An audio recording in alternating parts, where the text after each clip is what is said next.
Zamilovanost ve vztahu nevydrží na pořád. Někdy ale nevyprchá jenom zamilovanost. Někdy vyprchá i jiskra, doteky, i ty dlouhé večery plné blízkosti a smíchu. A někdy odejde i něco hlubšího. Láska, úcta, respekt. Neodejde to najednou, odchází to pomalu. Jedním zklamáním, jedním přehlédnutím. Jedním dnem, kdy si chtěl něco říct, ale neřekl. A pak druhým. A třetím. A to ticho začalo růst. Najednou zjistíš, že vedle tebe sedí člověk, kterého pořád znáš. Znáš jeho zvyky, jeho dech, ale už neznáš jeho myšlenky. Už nevíš, co ho bolí, co ho těší. A hlavně už nevíš, jak se ho zeptat. Tohle není příběh o vášnivém rozchodu, ani o velkém návratu. Tohle jsou slova o tom, co se stane, když vztah nezemře hádkou nebo rozchodem, ale tichým umíráním. Když spolu žijete dál, sdílíte postel, snídani, víkendové nákupy, ale už spolu nejste.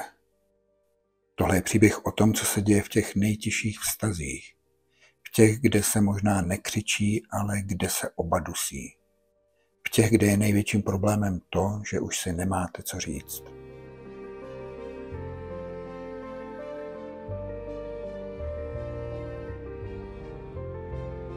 Sedíte vedle sebe, je ráno nebo večer, těžko říct. Čas tu nemá žádnou barvu. Na stole 2 hrnky, 2 lžičky a mezi vámi prázdno, které nevyplní ani čaj, ani cukr, ani ticho. Ty se díváš z okna. Ona něco mačká v mobilu. Možná scrolluje, možná se jen snaží utéct. Ne fyzicky, jen kousek do sebe. Jako by se stáhla do vnitřního bytu, kam už tě dávno nepouští. A ty stojíš před dveřmi a nevíš, jestli máš zaklepat nebo jít pryč. Vzduch je těžký. Každý nádech je, jako bys vdechoval vzpomínku. Každý výdech je pokus na ní zapomenout. Nehádáte se, nekřičíte, neurážíte. Nelítají rozbité talíře. Už netečou ani slzy. Někdy pozoruješ, jak se čistí zuby, jak si stahuje vlasy do gumičky, jak se dívá z okna. A přitom máš pocit, že ztrácíš přístup k něčemu, co ti dřív patřilo. Ne jako vlastnictví, ale jako domov. A teď už ani nevíš, jestli se tam ještě můžeš vrátit. Pamatuješ, jaký to bylo, když jsi ji miloval? Miloval tak, že když jsi ji viděl, prostě se si ji musel dotknout. Tak moc tě přitahovala, tak moc si po ní toužil. Teď na ní můžeš zírat celé hodiny a necítíš vůbec nic. A právě v tom je ta největší bolest. Ne, že tě něco bolí, ale že už necítíš skoro nic. Tohle není mlčení mezi 2 lidmi.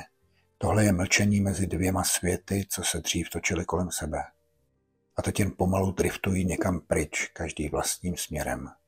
A přitom žijete pořád ve stejném bytě.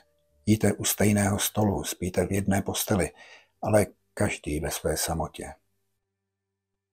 Někdy chceš něco říct, o práci, o tom, co tě trápí, ale pak se zastavíš, protože si vzpomeneš, jak to dopadlo naposledy, jak přikývla bez zájmu, jak tě přerušila, jak ses připadal zbytečný. A tak místo toho řekneš jen podej mi cukr. Jako bys tím chtěl říct, ještě jsem tady, ještě to nechci vzdát, ale je to jen cukr. A ona ti ho podá, aniž by se na tebe podívala. A to bolí. Protože kdysi stačil pohled a věděli jste všechno. Dneska můžete mluvit celé hodiny a přesto neříct vůbec nic. Tohle není bouře, ani rozchod. Tohle je pomalé ztrácení. Někde hluboko v sobě doufáš, že vaše láska ještě nezmizela, že tam někde pořád je, možná slabá, schovaná pod nánosem věcí, které jste si nikdy neřekli, pod bolestí, kterou jste přešli mlčením, pod únavou z toho, kolikrát jste to zkoušeli a stejně se nic nezměnilo. A tak tam sedíš, pořád vedle ní, pořád čekáš, že se něco stane, že třeba natáhne ruku, nebo že se jí zlomí hlas a řekne, že jí chybíš. A ty jí řekneš, že ona tobě taky, ale ona mlčí. A ty taky. A ticho mezi vámi roste.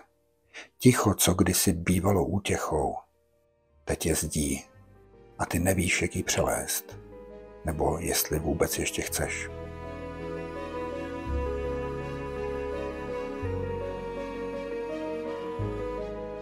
Jak to ticho vlastně vzniklo? To ticho nevzniklo přes noc. Nikdo nezavřel dveře s tím, že už nebude mluvit. Na začátku byla slova, spousta slov, ale taky únava a nepochopení. Ona chtěla, abys pomohl víc. Ty jsi chtěl, aby přestala říkat věci mezi řádky, ale nikdo to pořádně neřekl nahlas. Jen pohledy, jen tiché, to je jedno. Jen ten pocit, že něco visí ve vzduchu, ale není vhodná chvíle to otevřít. A tak to zůstalo zavřené. Začalo to drobnostmi. Někdy si zapomněl vynést koš. Ona něco řekla a ty jsi na to nereagoval, protože jsi byl myšlenkami jinde. Jenže ona si to uložila a ty si z toho nevšiml. A pak další den a další. A slova, co se nestihla říct, nezmizela. Zůstala mezi vámi. Zapadla prachem v koutě jako starý dopis, který nikdy nikdo neotevřel, ale každý ví, že tam leží. Mluvit jste nepřestali naráz. Jen jste si čím dál častěji nechávali věci pro sebe. Protože si měl pocit, že ona tě stejně neposlouchá a ona si řekla, že když začneš mluvit, stejně to skončí výčitkou. A tak jste se začali vytrácet. Pomaloučku. Jako když mizí barva z tapety. Najednou si všiml, že už jí neříkáš věci, které bys dřív říkal. O tom, co bylo v práci, o tom, co tě rozesmálo, o tom, že jsi měl dneska mizerný den.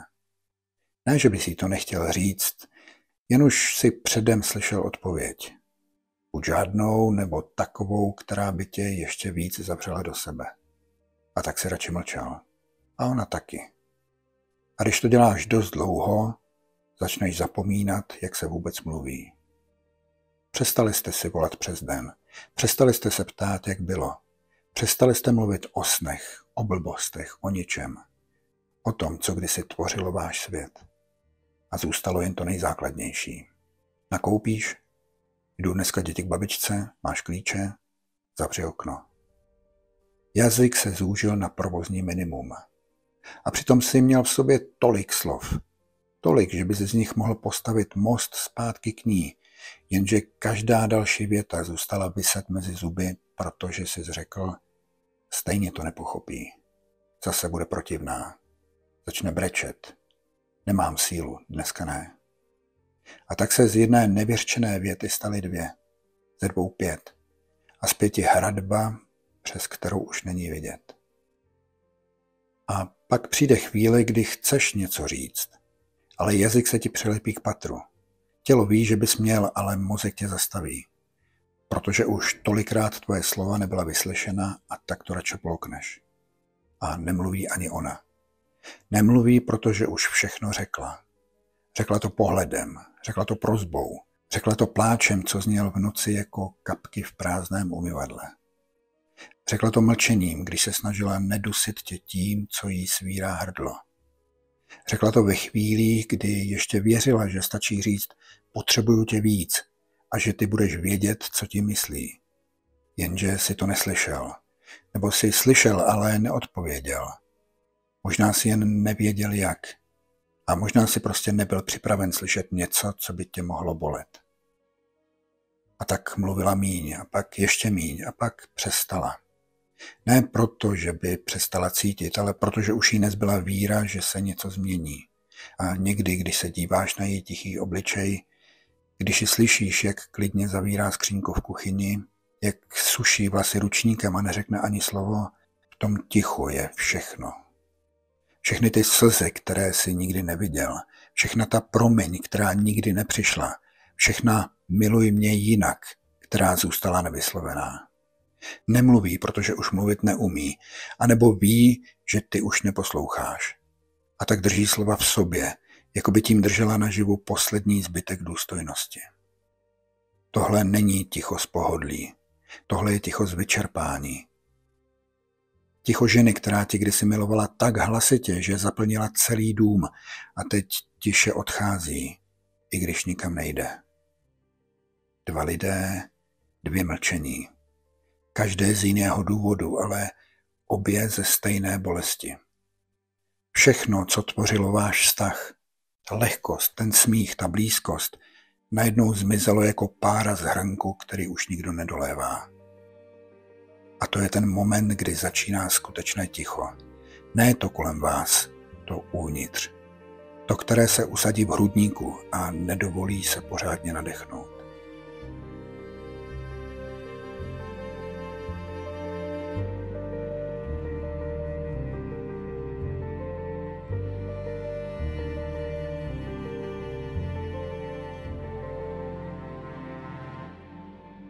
Ticho, které dusí a přitom zvenku vypadá jako klid. To zvláštní je, že zvenku by to nikdo nepoznal. Vypadáte jako pár, máte svoje rituály, večeře, společné nákupy, děti, účty, rozdělené povinnosti. Dokonce i smích tu občas zazní, ale je jiný, kratší, dutější. Jako ozvěna smíchu, který tu kdysi býval opravdový. Ticho, které mezi vámi vyrostlo, nekřičí. Netrhá dveře z pantů, nezraňuje nahlas. Je tiché, jako když se snáší popel po požáru, o kterém už nikdo nemluví. A přesto je to nejhlučnější ticho, jaké znáš. Cítíš ho v každém pohybu, v každé větě, kterou neřekneš, v každém pohledu, kterému se vyhnete. V každém večeru, kdy se zvednete od televize a jdete spát každý do svého světa. Není to ticho míru, je to ticho rezignace. Je to, jako byste oba seděli v lodi, která pomalu nabírá vodu a místo, abyste vylévali, jen se tváříte, že je to v pořádku, protože už nevíte, jak začít. Protože se bojíte, že když tu loď rozhoupete, převrhne se a tak raději mlčíte. A doufáte, že vydržíte ještě alespoň chvíli. Ale uvnitř, tam už to víš. Tohle není život, tohle je přežívání. A nejvíc bolí, že jste se tam nedostali nenávistí. Dostali jste se tam unavenou láskou. Tím, že jste nechtěli zraňovat. Tím, že jste se šetřili navzájem, až nezbylo nic. A teď? Teď už ani nevíš, co bys vlastně chtěl slyšet. Jen víš, že ti chybí její hlas. Ten opravdový. Ne ten, co říká, dneska je v lednici kuře, ale ten, co kdysi říkal, chceš se ke mně přitulit? Ten, co ti kdysi šeptal do ucha vtipy, které jste znali jen vy dva. Chybí ti hlas, kterým tě kdysi milovala. A hlavně, chybí ti ten, kterým jsi ji miloval ty.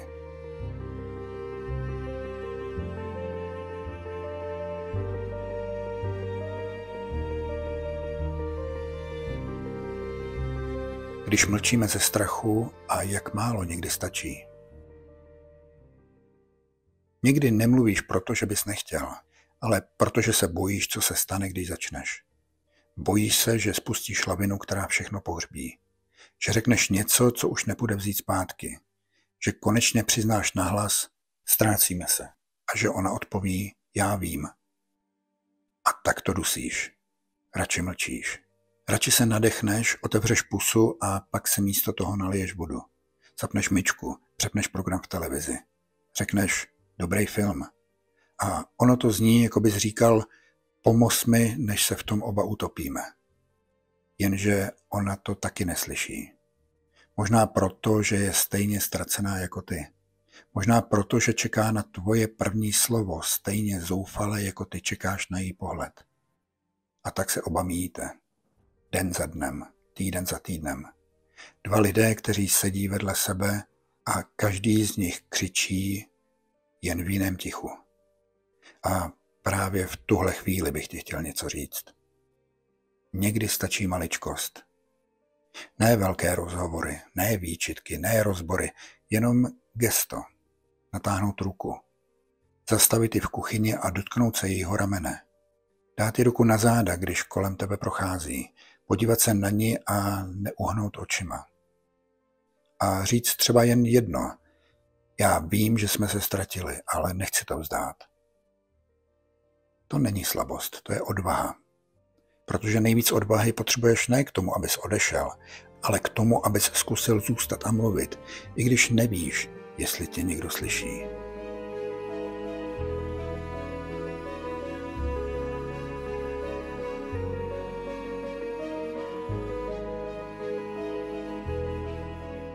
Má to ticho konec? Možná. Ale nečekej, že to bude jako ve filmu. Žádné dramatické vyznání na dešti, žádné slzy štěstí, žádné a pak žili šťastně. Skutečný konec ticha je tichý, nenápadný. Ticho samotné není nepřítel, je to prostor. Možná prázdný, možná studený, ale pořád čeká, jestli ho naplníš strachem nebo něhou. Někdy se vztah nerozbije bouří, někdy se jen unaví a potřebuje, aby někdo první vstal, otevřel okno a pustil dovnitř nový vzduch. Možná to budeš ty. Možná neřekneš všechno správně, možná budeš koktat a možná to bude znít trapně. Možná tě druhý nejdřív odmítne nebo jen nechá slova bez reakce, ale někde mezi těmi slovy se něco stane. Třeba jen to, že se na tebe konečně znovu podívá. Nejen jako na člověka, se kterým žije, ale jako na někoho, koho kdysi milovala. A možná ještě pořád miluje. A to může stačit. Ne na zázrak, ale na první krok. A první krok, ať je jakýkoliv, je vždycky víc než ticho. Protože první krok říká, nechci, aby tohle byl konec.